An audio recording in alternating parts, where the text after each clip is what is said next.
Salut à tous, j'espère que vous allez bien. Bienvenue sur ma chaîne. N'hésitez pas à vous abonner sur ma chaîne et de me suivre aussi sur mes réseaux que je mettrai juste en bas. Donc merci de me donner la force et du soutien. Aujourd'hui, je ne vais pas parler de mes locks parce que d'habitude je parle de mes locks. Je vais parler de poids. Ce qui va se passer, c'est que je vais faire une sleeve. Voilà. Mais avant la sleeve, j'ai fait pas mal de parcours et je vais vous en parler aujourd'hui. Étant plus jeune, à l'adolescence, j'ai eu deux phases. Une phase où j'étais fine et une phase où j'avais pris plus de 20 kilos et c'était à l'âge de 15-16 ans. À l'âge de 15-16 ans, j'avais pris pas mal de poids. Je me suis laissée un peu aller et j'ai décidé après de maigrir en faisant un rééquilibrage alimentaire. Un rééquilibrage alimentaire en mangeant ce que je voulais, mais moins. Voilà. Et aussi faire du sport. Donc, je faisais pas mal de footing. Je faisais de la danse à ce moment-là aussi. Et c'était vraiment un beau rituel de sport. Ce qui m'a fait perdre mes 20 kilos. Donc, j'étais à peu près à 60-65 kilos. Donc, j'ai gardé ce poids-là pendant un bon moment, plusieurs années. Et ça, je m'assumais totalement, j'étais vraiment bien dans ma peau, j'avais une bonne estime de moi-même à ce moment-là, une très très bonne estime de moi-même.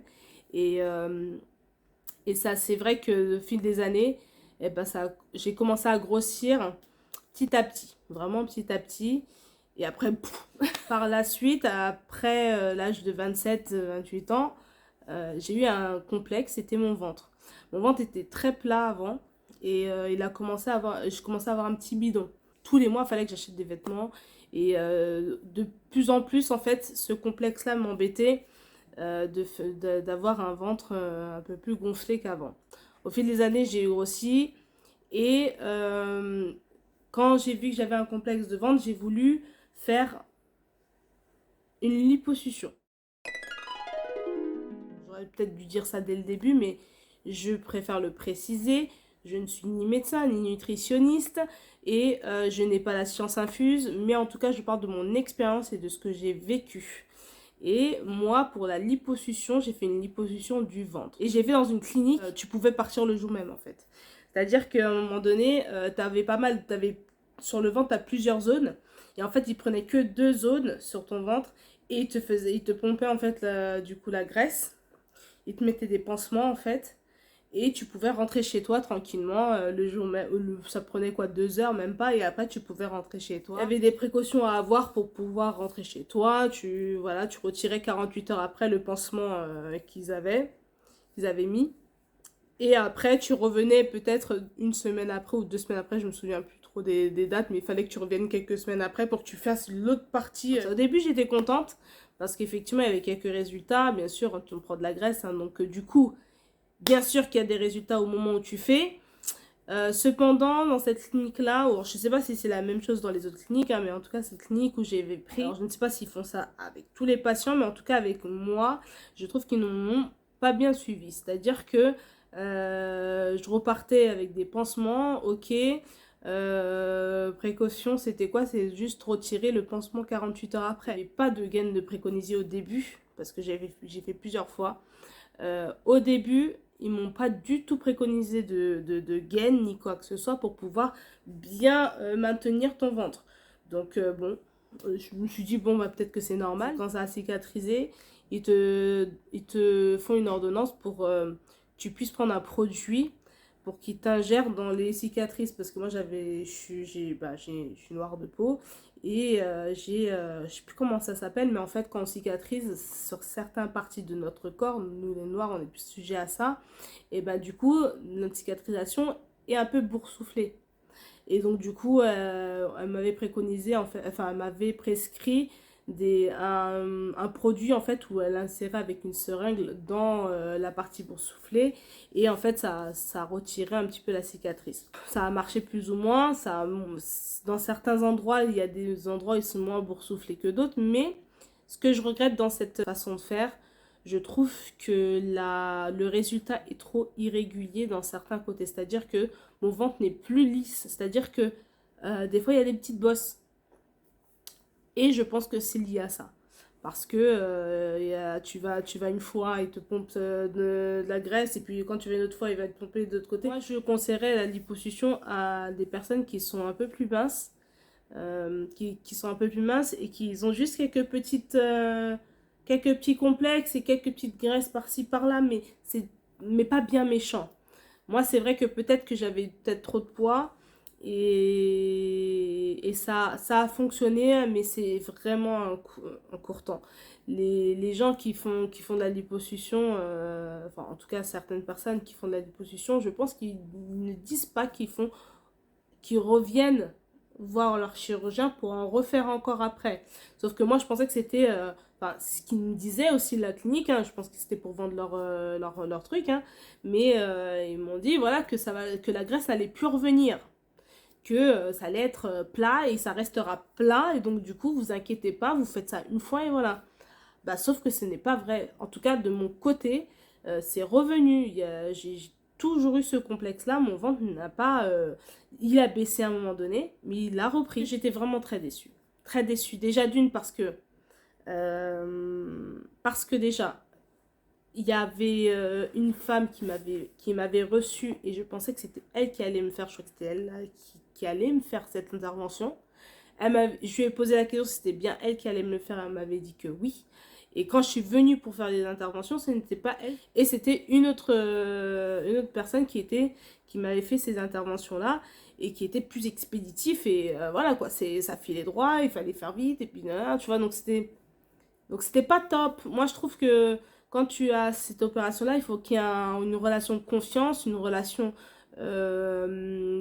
pour nous rassurer. Et j'ai trouvé que c'était pas ça. J'ai eu l'impression de m'être fait avoir. Voilà.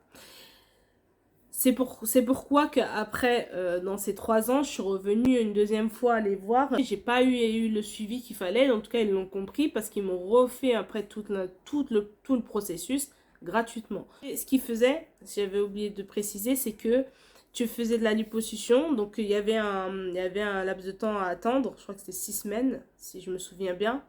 Et après les 6 semaines, il fallait que tu reviennes pour faire de la cryothérapie. Voilà. Donc, tu avais plus de 10 séances de cryothérapie. Donc, vous savez, en fait, c'est une machine de froid, en fait, une espèce de machine qui pince la partie où tu avais fait la liposuction. Et ça te génère du froid jusqu'à, je crois que ça dure 45 minutes. Voilà. Et ça permet d'avoir une perte de poids après par la suite à la longue. Je fais du sport aujourd'hui, mais je trouve que j'ai pas les résultats que je veux aujourd'hui. J'ai fait pas mal de régimes aussi. Bien sûr, tous les chèques qui existent, je les connais, je crois. Mais en tout cas, j'en ai fait beaucoup, des régimes, des programmes, des programmes alimentaires. J'ai vu une nutritionniste aussi et ça marche pas. C'est vrai que je pense que c'est surtout lié aussi au dérèglement hormonal que j'ai eu et que j'ai aujourd'hui encore. Parce que j'ai appris récemment que j'aurais du mal à avoir des enfants sans être assistée par une éventuelle PMA. C'est un peu compliqué, c'est pas évident en tout cas quand on nous annonce ça, tu te dis ouais, bah on sera obligé de passer par cette case-là. Et je me suis dit que je souhaiterais perdre du poids de façon très drastique pour voir si le mécanisme hormonal ne se remet pas en route tout seul avant d'entamer tout le processus de la PMA qui est des fois très dur. Mais bien sûr, par la suite, si vraiment bah, ça vient pas tout seul ni naturellement, on passera par la case PMA. Mais je veux mettre toutes les chances de mon côté et me dire que peut-être qu'en perdant beaucoup de poids, il y aura peut-être un mécanisme qui n'a pas aujourd'hui, qui va peut-être se remettre en route. Et je me suis dit, qu'est-ce qu'on fait, quoi? Qu'est-ce qu'on fait? L'âge passe. Et j'aimerais bien qu'on entame un enfant l'année prochaine, quoi, à la rigueur. Donc, je me suis dit, faut que je trouve une solution. Et j'ai beaucoup réfléchi. Et je me suis dit, je vais faire une sleeve. Et c'est pas évident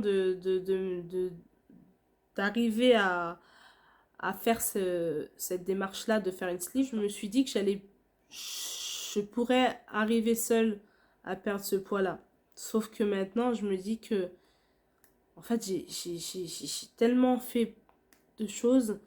J'ai baissé les bras de tout, quoi. Je me suis dit, mais enfin, j'y arriverai pas. Et j'ai besoin d'aide, quoi. Il faut le dire quand on a besoin, quand on ressent le besoin d'une aide, il faut le dire parce qu'on peut sombrer vraiment.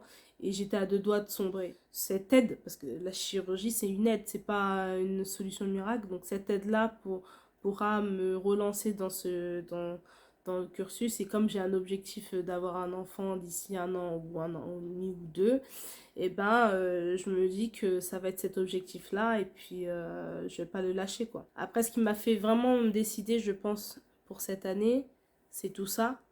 Mais c'est aussi le décès de ma maman. Et le décès de ma maman m'a fait me décider et me dire, ça, il se peut que demain je parte. Autant que je fasse ce que j'ai envie. Et puis allons-y, quoi. Pour tout vous dire que je vais me faire opérer dans 2 jours, donc j'ai un peu les pépettes, mais je sais que ça va bien se passer parce que c'est vrai que c'est important d'être en confiance avec son chirurgien, comme je disais tout à l'heure pour la lipo. Et ben c'est pareil pour le chirurgien de la sleeve. Au début j'étais suivie par un chirurgien, il était bien, mais j'ai pas senti une relation vraiment... je sais pas, il faut en tout cas que vous vous sentez bien. Et je l'ai senti un peu plus expéditif, un peu speed, etc. Moi, voilà, si je me pose des questions, j'aime bien qu'on me parle tranquillement, je puisse comprendre étape par étape. Je suis peut-être longue à la détente, peut-être, mais en tout cas, voilà. C'est vrai que des fois, j'aime bien qu'on me parle tranquillement, et puis comme ça, je vois que tu prends du temps pour moi. Et ça me met en confiance. Que j'ai pris un autre chirurgien. J'ai dû faire pas mal d'examens aussi. J'ai dû faire l'apnée du sommeil. Donc en fait, c'est une machine que le médecin te donne pour que tu puisses dormir avec. Donc il y avait ça, il y avait cette intervention-là. Il y avait la gastroscopie aussi. Il y a l'examen cardiaque. Il y a aussi l'examen du souffle. Donc en fait, ils te font souffler dans des machines pour voir si tu as un problème de souffle. Il y a plusieurs prises de sang à faire. En tout cas, moi, c'était comme ça, hein. Attention, hein. Après, peut-être qu'il y aura plus de batteries d'examen pour vous. Mais en tout cas, moi, c'était ça. J'ai dû aller aussi voir le dentiste pour voir si tu as une bonne dentition ou pas. Peut-être que j'en oublie un ou deux, mais en tout cas, voilà, c'était à peu près ça. Ah oui, il y a aussi, au niveau de l'examen, il y a aussi le psychiatre. Je suis partie voir un psychiatre aussi. Un psychiatre pour voir si c'est pas quelque chose aussi qui sont un coup de tête, si vous n'avez pas des problèmes aussi psychologiques avant, pour éviter le suicide, etc. Parce que après cette opération, il peut y avoir aussi des mauvaises passes. Il y a des mauvaises passes que vous allez passer et que je vais passer aussi. Pour voir si on est solide aussi, s'il n'y aura pas des problèmes aussi d'alcool, parce que effectivement aussi tu peux sombrer dans l'alcool, enfin pas mal de mots qui fait que du coup après la sleeve on peut avoir. Donc le psychiatre voit si tout va bien et bon, a priori tout allait bien chez moi. La nutritionniste. Donc la nutritionniste en soi, la nutritionniste aussi vous fait un suivi pour vous expliquer comment bien manger, aussi voir si vous perdez pas du poids avant la sleeve. Il y a aussi des espèces de, comment ça s'appelle? Espèces de petites réunions avec des anciens slivés, des nouveaux qui entament aussi le processus. Nous, comme c'était le Covid, on a dû le faire à distance, mais je sais normalement ça doit se faire en présentiel. Et je pense que ça aurait été même beaucoup plus intéressant de voir en présentiel, de parler après la petite réunion, avec certaines personnes, etc. Mais bon, on devait faire au moment où il y avait le confinement, quoi. On devait faire comme on peut. n'est-ce pas? Mais en tout cas, ça s'est super bien passé. En tout cas, il y avait des bons débats. J'en ai fait plusieurs. J'en ai fait 3-4 ateliers. Ça s'appelle, voilà, les ateliers. Avec des anciens slivés, tout ça, qui donnent des conseils.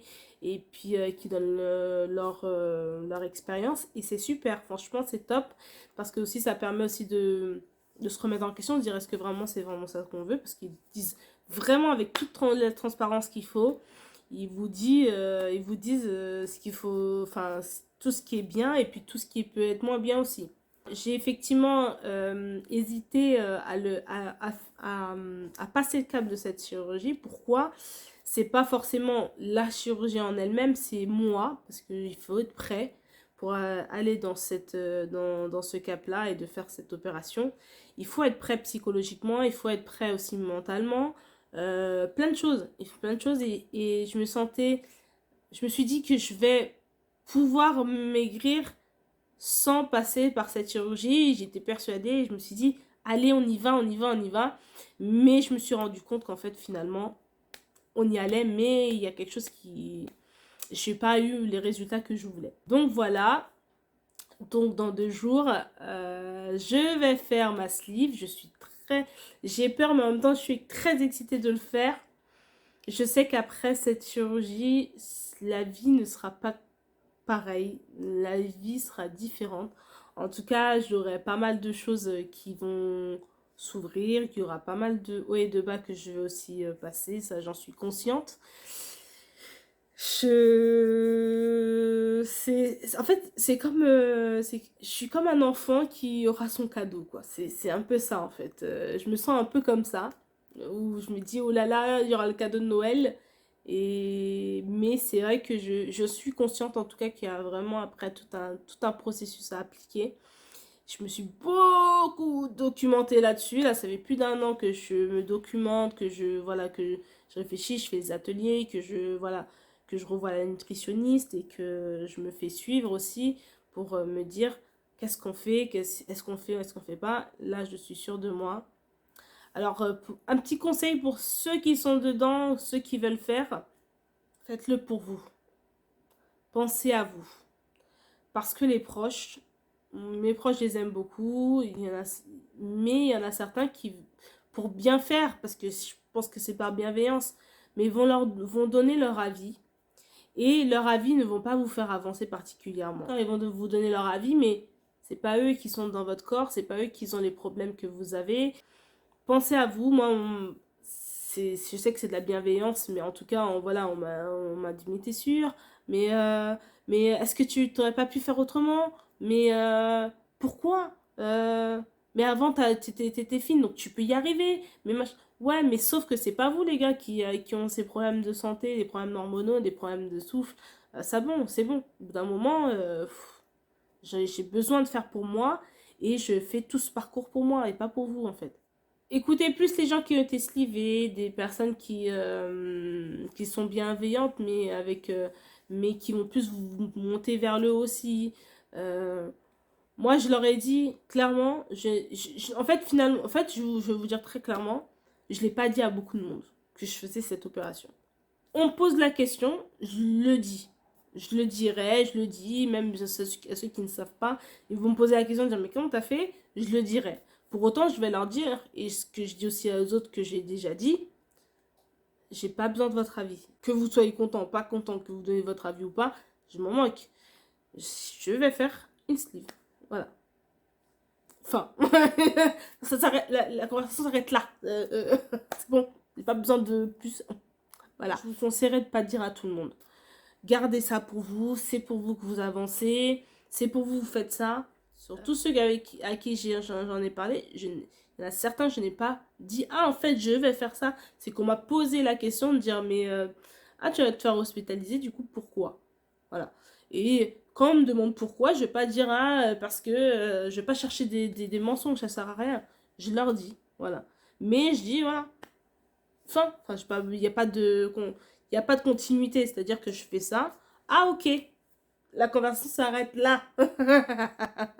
En tout cas, je vous donnerai des nouvelles, savoir comment s'est passée l'opération et puis combien j'ai perdu, et je vous montrerai aussi les photos avant-après. Et ça pourrait peut-être vous aider aussi de votre côté si vous voulez passer le cap. Voilà, bah écoutez, merci beaucoup, merci d'avoir regardé cette vidéo. N'hésitez pas à partager cette vidéo, à la regarder, à l'envoyer à vos amis, machin, etc. En tout cas, et n'hésitez surtout pas à vous abonner à ma chaîne, ça me donnera de la force. Prenez soin de vous, prenez soin de vos proches, surtout en ce moment.